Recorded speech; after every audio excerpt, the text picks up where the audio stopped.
یہ کہتے ہیں کہ بعض اوقات ایسے لوگ ہوتے ہیں جو گلوکار قسم کے ہوتے ہیں اور وہ نعتیں میوزک کے اوپر پڑھتے ہیں، باقاعدہ تمام آئٹمز ہوتے ہیں میوزک کے، تو اس کو سننے کی کیا شرعی حیثیت ہے؟ دیکھیں، موسیقی کے معاملات میں اختلاف ہے۔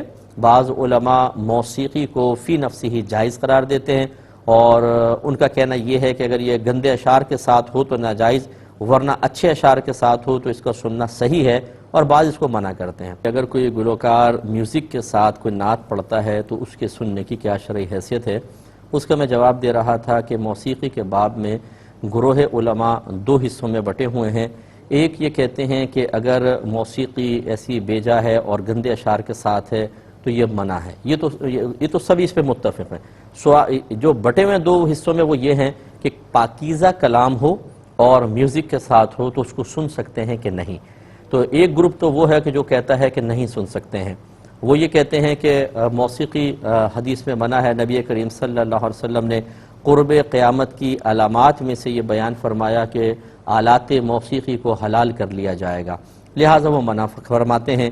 اور وہ یہی کہتے ہیں کہ اگر چاہے آپ میوزک اچھے کلام کے ساتھ سنیں، برے کلام کے ساتھ سنیں، چونکہ میوزک کے اثرات ایسے ہوتے ہیں کہ دل میں خرابیاں پیدا ہوتی ہیں۔ انسان ایک دفعہ اچھا کلام سنتا ہے، جب شوق پیدا ہوتا ہے تو برے کلام کی طرف بھی بڑھ جاتا ہے، تو وہ جانب احتیاط کو اختیار کرتے ہوئے مطلقاً منع کرتے ہیں کہ چاہے پاکیزہ کلام ہو چاہے برا، یہ نہیں سن سکتے ہیں۔ دوسرا گروہ جو ہے وہ کہتا ہے کہ اگر برے کلام کے ساتھ میوزک ہو تو منع ہوگا، اور کیونکہ یہ دل میں نفاق کو بڑھاتا ہے، لہو و لعب ہے، برائی کی طرف لے کے جاتا ہے، اللہ کی یاد سے غافل کر دیتا ہے، اس لیے منع ہوگا۔ لیکن وہ کہتے ہیں کہ جب پاکیزہ کلام کے ساتھ میوزک ہوتا ہے تو پاکیزہ کلام کا ایک اپنا اثر ہوتا ہے، اور یہ میوزک اس کے اثر کو بڑھاتا ہے، اور پاکیزگی کا اثر بڑھے تو اس سے تو اچھے طبیعت پہ اثرات مرتب ہوتے ہیں، لہٰذا ان کے نزدیک سننا جائز ہے۔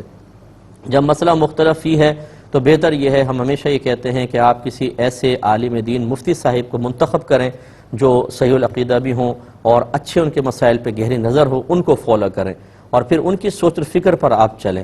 تو اگر کوئی ایسے علماء کو فالو کرتا ہے جو جائز کہتے ہیں، اس پہ تنقید کرنے کا کوئی فائدہ نہیں، وہ از خود نہیں کر رہا بلکہ وہ تو علماء کرام، مفتیان کرام کے فتوے پہ عمل کر رہا ہے۔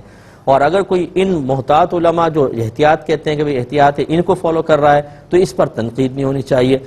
خلاصہ کلام یہ ہے کہ آپ جس کو فالو کرتے ہیں اس کے حساب سے چلیں۔ ہم بہرحال اس سے اجتناب کا ہی کہتے ہیں، اور انہی علماء کو فالو کرتے ہیں جو جانب احتیاط کو اختیار کرتے ہیں۔ آپ عوام کی اکثر حالت دیکھ لیں، آپ ان کو انگلی پکڑا دیں، یہ پہنچے تک پہنچ جاتے ہیں۔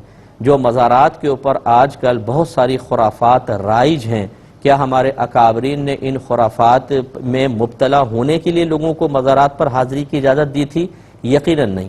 انہوں نے لمیٹیشنز قائم کی تھی، قیودات لگائی تھیں، شرائط لگائی تھیں کہ ان شرائط کے ساتھ آپ جا سکتے ہیں، وہاں پہ ہوں، پھر واپس آ جائیں۔ یہ لیکن لوگ پھر جب ان لوگوں کے ہاتھ میں معاملہ آتا ہے تو پھر وہ اس کی پرواہ نہیں کرتے۔